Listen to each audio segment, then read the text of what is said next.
We're at Wayne Rasmussen's here in northeast Nebraska, near Plainview, Nebraska.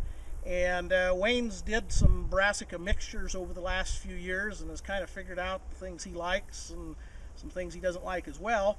And so we kind of did a custom mix here for him. And we're going to talk about some of those things. And as you can see, it's doing fairly well. I don't know what he did for fertilizer on here, but I know he did some. And I usually recommend a minimum of 40 or 50 pounds.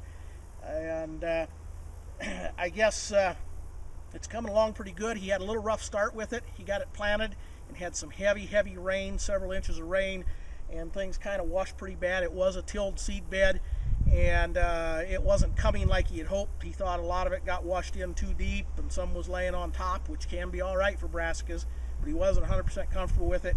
And he did overseed it again with almost a full rate. So a lot of it is the second seeding. So I think he made the right choice by replanting. He's going to run, I believe, weaned calves and yearling type animals out here. I would estimate at this point there is somewhere between at least 3, probably closer to 4 ton of dry matter per acre here. And this is early October, the first week of October. This stuff here will grow clear up into November, provided the weather holds. It's going to take down into the high teens to shut this stuff down and freeze it off. It'll grow down into the mid-20s. That's provided it gets above freezing in the daytime.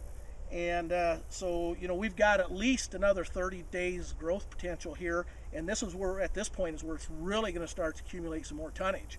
So he could get another 2 or 3 ton of dry matter production here.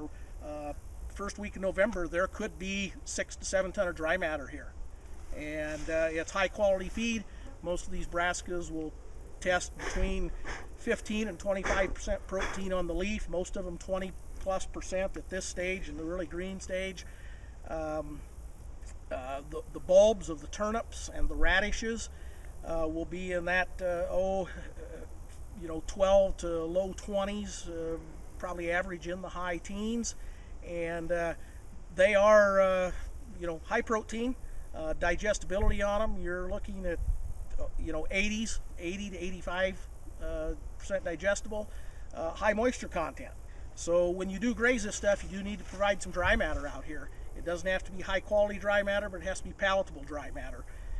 Some wheat straw, oat straw, good clean straw works just fine. The cattle will kind of balance their diet.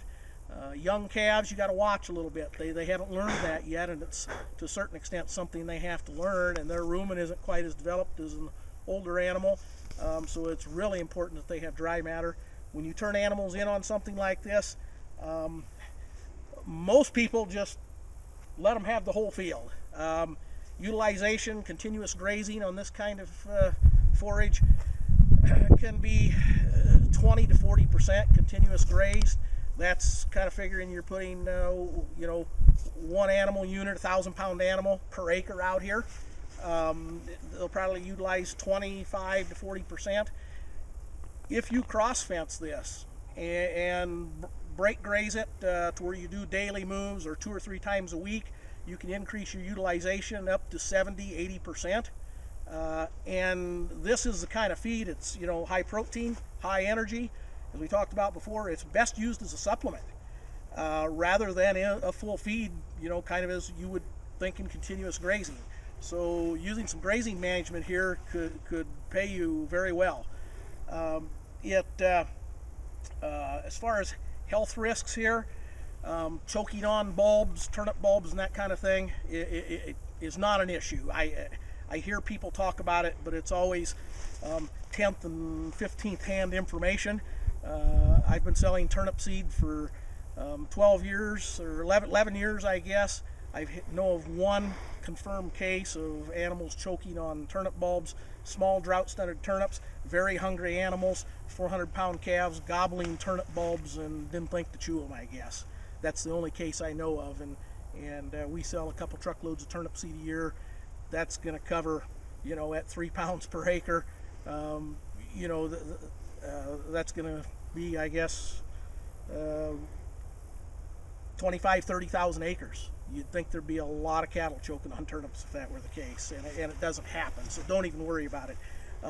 Red water can be a concern because of the sulfur levels. If you're in an area where red water is an issue, keep an extra close eye on them, but you know, as a general rule, it's not much of a problem. Those are the two main ones.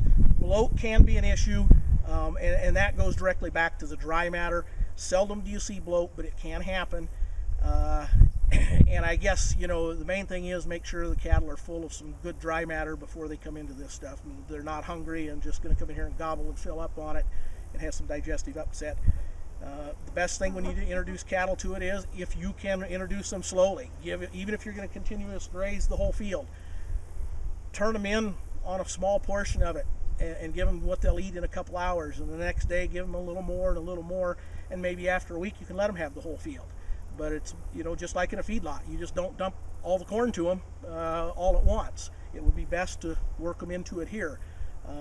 Most people don't do that and get by just fine, but that's what you probably should do.